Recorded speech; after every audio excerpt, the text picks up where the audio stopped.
Good day, eh? And welcome to another Mr. Kilroy presentation on behalf of the Freedom Pages. Today, Constitutional Reform, Triple E Senate, a redefining of the constitutional monarchy. The B&A, or the Constitution Act of 1867 to 1982, set out that Canada would have a government similar to that of England, or Great Britain if you will. It set out that we would have a parliament styled after the British Parliament and a upper house styled after the House of Lords, though here in Canada it was named the Senate. Essentially, it was transplanting the same class-oriented system to Canada. The Senate was not elected, it was appointed.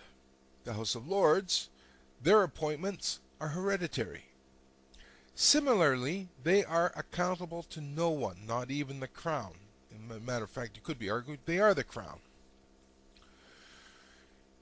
It is when they break their own rules that they are taken to book, and it is then and only then that they can be removed. Not so much in Britain, again because it's an hereditary thing. Here in Canada, it's appointment. This is neither here nor there for my argument today. The Senate will carry on regardless of what Parliament decrees, because without a constitutional amendment, the Senate will never change.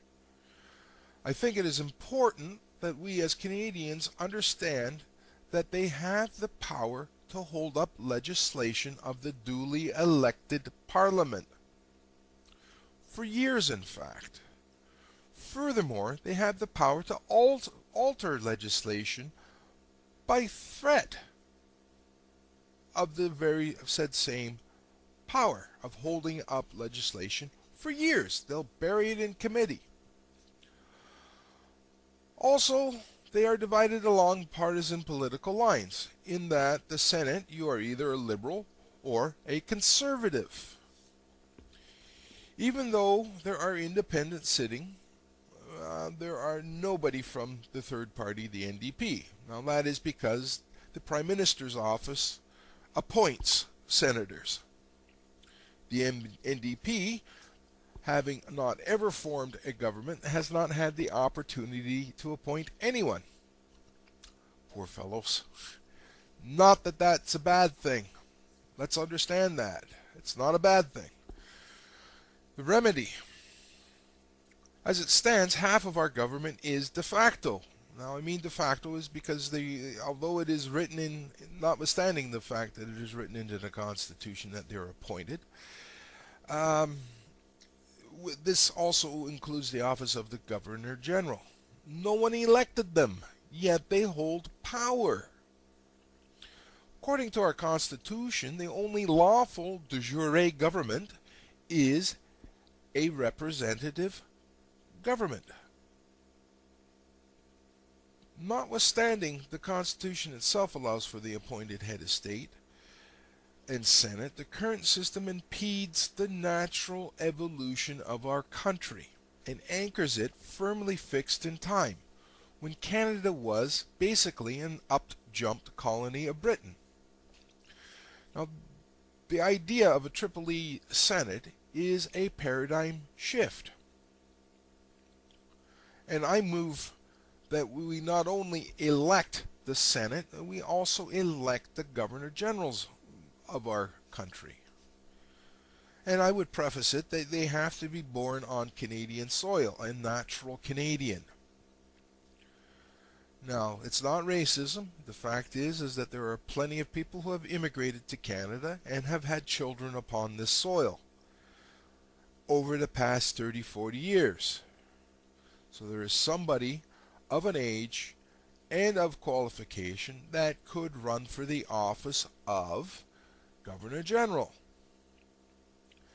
Now this is a paradigm shift because it would make us more of a republic, or put another way, put a veneer of republicanism on an otherwise archaic system.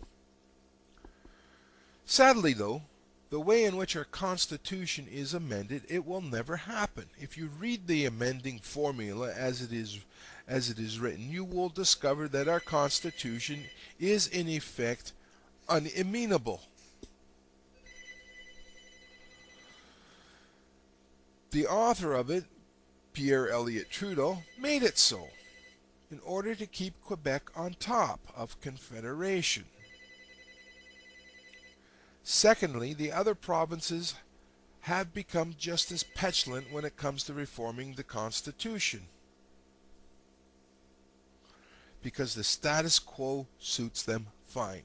Under the current system, you get money for being a financial screw-up, or dependent upon others to provide your social programs. I urge everyone to consider that Canada is in need of some reform.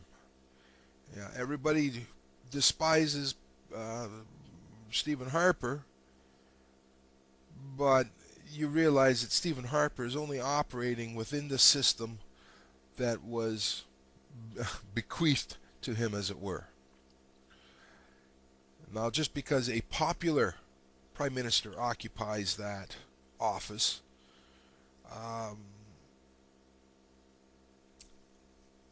of the Prime Minister's office, does not make it any less a dictatorial office.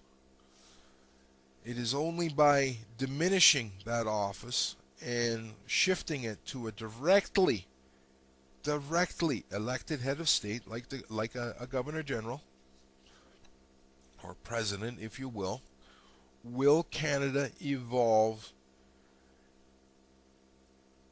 as a nation. And for the Freedom Pages, this is Mr. Kilroy, leaving that with you to ponder. Have a good day, everybody.